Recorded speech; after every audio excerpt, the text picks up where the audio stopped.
आज 9 मई के हवाले से सुप्रीम कोर्ट में एक अहम समाअत हुई है, जिसमें जजेस ने 9 मई के 5 मुल्जिमान को जमानत देते हुए अहम रिमार्क्स भी दिए हैं। इन मुल्जिमान पर हमजा कैंप रावलपिंडी में हमला करने और तोड़ फोड़ करने का इल्जाम था। 3 रुकनी बेंच के सरबरा जस्टिस जमाल बंदूखेल ने FIR में दहशतगर्दी की दफात लगाने पर सवाल उठाया कि आपको पता है कि इंसदाद दहशतगर्दी की दफात किन हालात में लगाई जाती हैं। हाल ही में दहशतगर्दी के वाक़े में एक अफसर की शहादत हुई, वो दहशतगर्दी का वाक़या है। पिशावर में सानेह आर्मी पब्लिक स्कूल दहशतगर्दी का वाक़या था। कोयटा में वकला पर खुदकुश धमाका किया गया, वो दहशतगर्दी का वाक़या था। अपना सियासी खेल सियासी मैदान में लड़े, अदालतों में सियासी लड़ाई मत लड़े। जब असलहा बरामद नहीं हुआ तो मुतल्लिका शिक का इतलाक नहीं हो सकता। इस दौरान जस्टिस हसन अजहर रिजवी ने रिमार्क दिए कि सरकारी अफसर के काम में रुकावट डालने की दफा भी लगाई गई है। इस जुर्म की सजा तो 2 साल है। सारे गवाह पुलिस वाले हैं, कोई आज़ाद गवाह ही नहीं है। इस मौके पर जस्टिस मुसर्रत हिलाली ने रिमार्क दिए कि गवाह पुलिस वाले भी हो सकते हैं, लेकिन शवाहिद तो दिखा दें। इस दौरान वकील सफाई ने मौक़िफ़ अख्तियार किया कि मुल्जिमान का किसी सियासी जमात से कोई ताल्लुक नहीं है। तो जस्टिस जमाल बंदूखेल ने कहा कि क्या किसी का सियासी जमात से ताल्लुक रखना कोई जुर्म है? हमने सियासी जमातों और तलबा यूनियंस पर पाबंदी लगाई, इसलिए यहाँ तक पहुँचे हैं। हुकूमत या रियासत माँ बाप की तरह होती है, सबको बंद कर देने से क्या हासिल होगा? वैसे भी 1 साल गुजर चुका है। जस्टिस हसन अजहर रिजवी ने रिमार्क दिए कि मुल्जिमान पर फायरिंग का भी इल्जाम है, लेकिन ना कोई असलहा बरामद हुआ और ना ही पुलिस एहलकार जख्मी हुए। जस्टिस जमाल बंदूखेल ने कहा कि तफ्तीशी अफसर अपनी तरफ से कहानियां बना रहे हैं, असल दहशतगर्दों को पकड़ते नहीं हैं, रैलियों वालों के पीछे लगे हुए हैं। इस मौके पर तफ्तीशी अफसर ने मौक़िफ़ इख्तियार किया कि मुल्जिमान ने अपने लीडर की गिरफ्तारी पर साजिश के तहत हसास इदारों पर हमले किए। तो जस्टिस हसन अजहर रिजवी ने सवाल उठाया कि क्या बम धमाकों वालों की साजिश कभी पकड़ी गई है? इस दौरान पंजाब हुकूमत के वकील ने कहा कि मुल्जिमान से पेट्रोल बम बरामद हुए हैं, फायरिंग का भी इल्जाम है। तो जस्टिस हसन अजहर रिजवी ने पूछा कि पेट्रोल बम कौन कहां से लाया? घर से तो कोई ला नहीं सकता है। इस पर पंजाब हुकूमत के वकील ने जवाब दिया कि तफ्तीश में यह पहलू सामने नहीं आया। स्पेशल ब्रांच लाहौर का एक हेड कांस्टेबल भी गवाह है।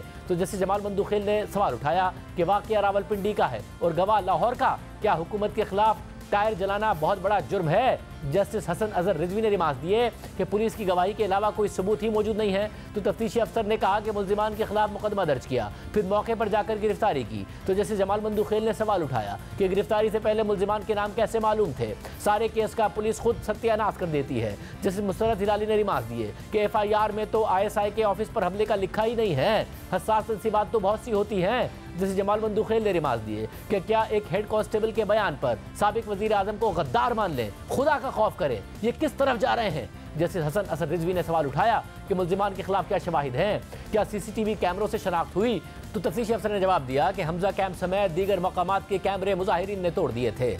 तो इस पर जस्टिस जमाल बंदूखेल ने रिमार्क दिए कि इसका मतलब है कि मुल्जिमान के खिलाफ कोई सबूत ही नहीं है, सिर्फ पुलिस के बयानात हैं। मुकदमे में दहशतगर्दी की दफात क्यों लगाई गई हैं? तो पंजाब हुकूमत के वकील ने जवाब दिया कि मुल्जिमान ने ISI के कैंप पर हमला किया। जस्टिस जमाल बंदूखेल ने रिमार्क दिए कि आपको फिर इल्म ही नहीं है कि दहशतगर्दी होती क्या है। दहशतगर्दी सानेहा APS पिशावर और कोयटा कचहरी में हुई थी, रैलियां निकालना कहाँ से दहशतगर्दी हो गई?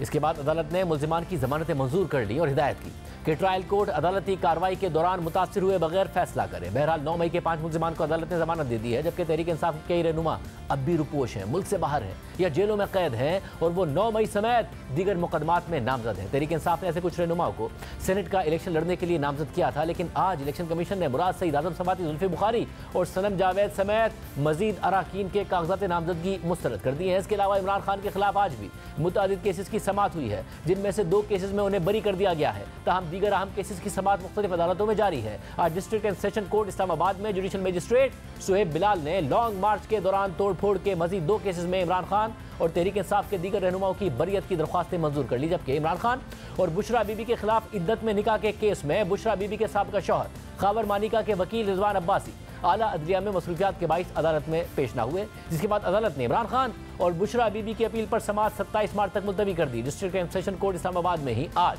इमरान खान और बुशरा बीबी के खिलाफ जाली रसीदों के केस पर समाअत 26 मार्च तक मुलतवी कर दी गई। अडियाला जेल हुक्काम ने आज भी इमरान खान की वीडियो लिंक के जरिए हाजिरी नहीं लगवाई, जिसके बाद जज ताहिर अब्बास सिपरा ने हुक्म दिया कि डिप्टी सुप्रिंटेंडेंट अडियाला जेल खुद आइंदा समाअत पर अदालत में हाजिर हो।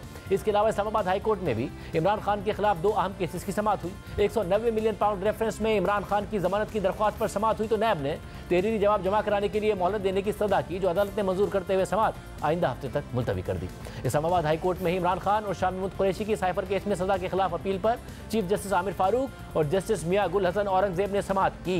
इमरान खान के वकील सलमान सफदर ने दलाइल देते हुए कहा कि एक दिन वकला पेश नहीं हुए और उसी दिन वक्फे से 3 ऑर्डर लिखे गए। जज साहब एक ईमेल लिखते हैं कि मुल्जिमान के लिए सरकारी वकला मुकर्रर किए जाएं। जब हम अगले रोज जाते हैं तो आजम खान अंदर से बाहर आ रहे होते हैं। आजम खान बताते हैं कि उन पर तो जिरा हो चुकी है। पता चला कि अहम तरीन गवाह का बयान रिकॉर्ड हो गया। आजम खान का बयान और बयान पर जिरा भी उसी रोज कर ली गई। ये प्रोफेशनल मिसकंडक्ट का केस है। जैसे मियां गुल हसन औरंगजेब ने रिमार्क्स दिए कि एडवोकेट जनरल तो वाजे हैं कि स्टेट काउंसलर मांगे गए, उन्होंने नाम दे दिए। सलमान सफदर ने कहा कि ट्रायल जज ने 26 जनवरी को सरकारी वकला मुकर्रर करने के लिए लिखा। 15 जनवरी को ट्रायल शुरू हुआ। 26 जनवरी को ट्रायल जज ने सरकारी वकला मांग लिए। ट्रायल जज ने 11 दिन में वकला को ताखीरी हरबे अपनाकर केस इल्तवा में डालने का जिम्मेदार भी करार दे दिया। चीफ जस्टिस आमिर फारूक ने सलमान सफदर से सवाल किया कि क्या केस जेर समाअत होते हुए वकील मीडिया पर बात कर सकते हैं। सलमान सफदर ने कहा कि करनी तो नहीं चाहिए। कहा जाता है कि वकला को मीडिया पर नहीं आना चाहिए और जजेस को भी मीडिया नहीं देखना चाहिए। शाह महमूद कुरैशी के 2 वकला अली बुखारी और तैमूर मलिक इंतखाबात लड़ रहे थे। इंतखाबी सरगर्मियों के बावजूद दोनों वकला अडियाला जेल में अदालत में पेश होते रहे। वकला के बावजूद अदालत ने डिफेंस काउंसिल के लिए एडवोकेट जनरल को लिखा। चीफ जस्टिस आमिर फारूक ने एडवोकेट जनरल इस्लामाबाद को हिदायत की कि दोनों स्टेट काउंसिल्स की CV जमा कराएं और रिमार्क्स दिए कि अब्दुल रहमान की एंट्री से मुतालिक सुप्रीटेंडेंट अडियाला जेल से भी रिकॉर्ड मांग लेते हैं। सुप्रीटेंडेंट अडियाला जेल 23 अक्टूबर से 30 जनवरी तक रजिस्टर की कॉपीज अदालत में जमा कराएं। इसके बाद अदालत ने साइफर केस में अपीलों पर समाअत पीर तक के लिए मुलतवी कर दी।